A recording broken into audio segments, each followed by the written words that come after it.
ഏതായാലും ഞങ്ങൾ തുടക്കം തന്നെ പറഞ്ഞതാണ്, ഞങ്ങൾക്ക് ഈ സ്പെഷ്യൽ ഇൻവെസ്റ്റിഗേഷൻ ടീമിനോട് വിശ്വാസക്കുറവുണ്ടായിട്ടല്ല. പക്ഷെ അവർക്ക് നല്ല പരിമിതിയുണ്ട്. കാരണം സത്യസന്ധമായിട്ട് അന്വേഷിച്ചാൽ തന്നെ അവർക്ക് അവരുടെ ഭാവി അവതാളത്തിലാവുന്നുള്ള ഭയമുണ്ട്. കാരണം മുഖ്യമന്ത്രിയുടെ കോപത്തിന് പാത്രമാവുമെന്നുള്ള ഒറ്റ കാരണം കൊണ്ടാണ് ഈ 2 പേരിൽ അന്വേഷണം അവസാനിപ്പിക്കാൻ നോക്കുന്നത്. ഞങ്ങളത് ആദ്യം പറഞ്ഞിട്ടുള്ളതാണ്, ഞങ്ങൾ ഇക്കാര്യത്തിൽ കോംപ്രമൈസ് ഇല്ല. ഇതിൻ്റെ പിന്നിൽ പ്രവർത്തിച്ച എല്ലാവരെയും നിയമത്തിൻ്റെ മുമ്പിൽ കൊണ്ടുവരണമെന്നാണ് ഞങ്ങളുടെ നയം. അതനുസരിച്ച് ഞങ്ങളിത് ഇന്നിപ്പോൾ വിജിലൻസ് കോടതിയുടെ ഇത് വന്നിട്ടുണ്ട്. ഏതായാലും സർക്കാരിൻ്റെ തുടർ നടപടികൾ പരിശോധിച്ച് വേണ്ടി വന്നാൽ ശക്തമായിട്ടുള്ള സമരം പാർട്ടി മുന്നണിയും നടത്തും. ഇത് സ്വർണം കട്ടവരെ ഒരു കാരണവശാലും രക്ഷപ്പെടാൻ ഞങ്ങൾ സമ്മതിക്കില്ല.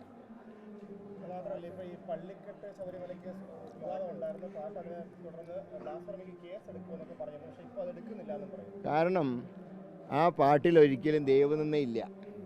പോറ്റിയെ കയറ്റി സ്വർണം കെട്ടു എന്നാണ് പറഞ്ഞത്. അതിനെയാണല്ലോ ഉണ്ടായത്. അതല്ലാതെ അത് മുമ്പ് കെ കരുണാകരനെ കുറിച്ചിട്ട് പാടിയപ്പോൾ പാട്ട് വീലായിരുന്നില്ലല്ലോ.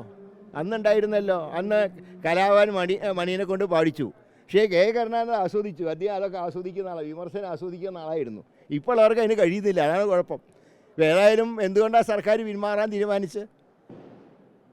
കാരണം ഉദ്ദേശിച്ച കാര്യം നടക്കില്ല എന്ന് ബോധ്യമായിരുന്നു. ഏതാ തീർച്ചയായിട്ടും ഉണ്ടാവും. അതുകൊണ്ടാണ് സ്റ്റക്കായി നിൽക്കുന്നത്. ഞങ്ങളിത് ആദ്യം സൂചിപ്പിച്ചാണ്, ഞങ്ങൾ ആ ടീമിലെ അംഗങ്ങളെ ഞങ്ങൾക്ക് വിശ്വാസമില്ലാഞ്ഞിട്ടല്ല. പക്ഷെ അവർക്ക് പരിമിതിയുണ്ട്. കാരണം സത്യസന്ധമായവർ പ്രവർത്തിച്ചാൽ അവർക്ക് മുഖ്യമന്ത്രിയുടെ ചുവന്ന വര വരയ്ക്കും. അങ്ങനെയാണല്ലോ മുൻപ് ഉണ്ടായിരുന്നത്. ഏതാ ആരന്വേഷിച്ചാലും കോടതിയുടെ മേൽനോട്ടമാണ്. ഇത് ഇ ഡി അന്വേഷിക്കണമെന്ന് പറയാൻ കാരണം ഞാൻ മനസ്സിലാക്കുന്നത് ഇതിന് അന്തർദേശീയ ബന്ധങ്ങളുണ്ടെന്നാണ് പറയും. അപ്പോൾ പിന്നെ ഈ SIT-നെ കൊണ്ട് നടക്കില്ല.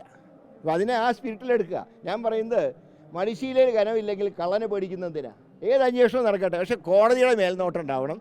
അല്ലാതെ ഒരന്വേഷണ ഏജൻസിയോട് ഞങ്ങൾക്ക് വിരോധമില്ല, എന്നാൽ വിശ്വാസമില്ല. അതുകൊണ്ട് കോടതി മേൽനോട്ടം വഹിക്കട്ടെ.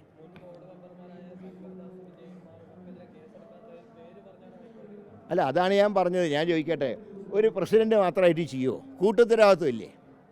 ഇപ്പോൾ ഒരു ക്യാബിനറ്റിൽ ഒരു മുഖ്യമന്ത്രിക്കെതിരെ പരാതി വന്നാൽ ആ ക്യാബിനറ്റിന് കൂട്ടുത്തരവാദിത്വമുണ്ട്. അതുപോലെയാണ് ദേവസ്വം ബോർഡിലും. ഞാൻ പത്മകുമാർ സ്വന്തമായിട്ട് ചെയ്യുന്നത് ഞാൻ പ്രതീക്ഷിക്കുന്നില്ല. പക്ഷേ പാർട്ടിക്ക് വേണ്ടി അദ്ദേഹം ഈ കടുങ്കൈ ചെയ്തു. അത് പാർട്ടി പറഞ്ഞ പോലെ അത് അനുസരിച്ചു. അവസാനം കുറ്റം കണ്ടുപിടിച്ചപ്പോൾ പാർട്ടി കൈയൊഴിച്ചു. അങ്ങനെയല്ല, പാർട്ടിക്ക് വേണ്ടി അദ്ദേഹം തെറ്റ് ചെയ്തു.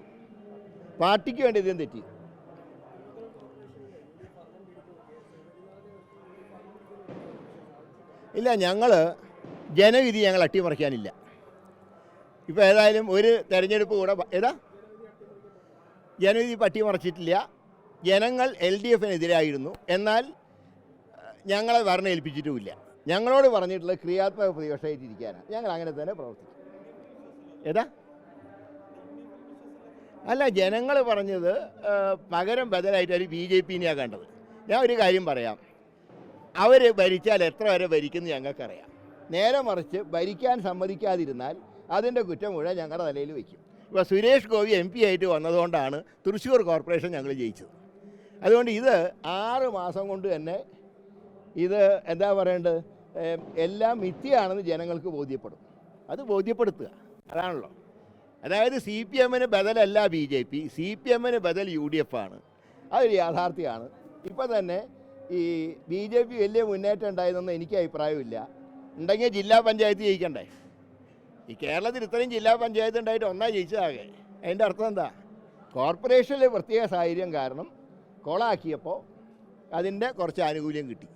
ഇനിയിപ്പോൾ ഏതായാലും അടുത്ത 12-ാം തീയതി കോവളത്ത് ബൈ ഇലക്ഷൻ ഉണ്ട്. അവിടെ ഞങ്ങൾ ജയിക്കും. അതിനുശേഷം ബാക്കി കാര്യങ്ങൾ ആലോചിക്കാം.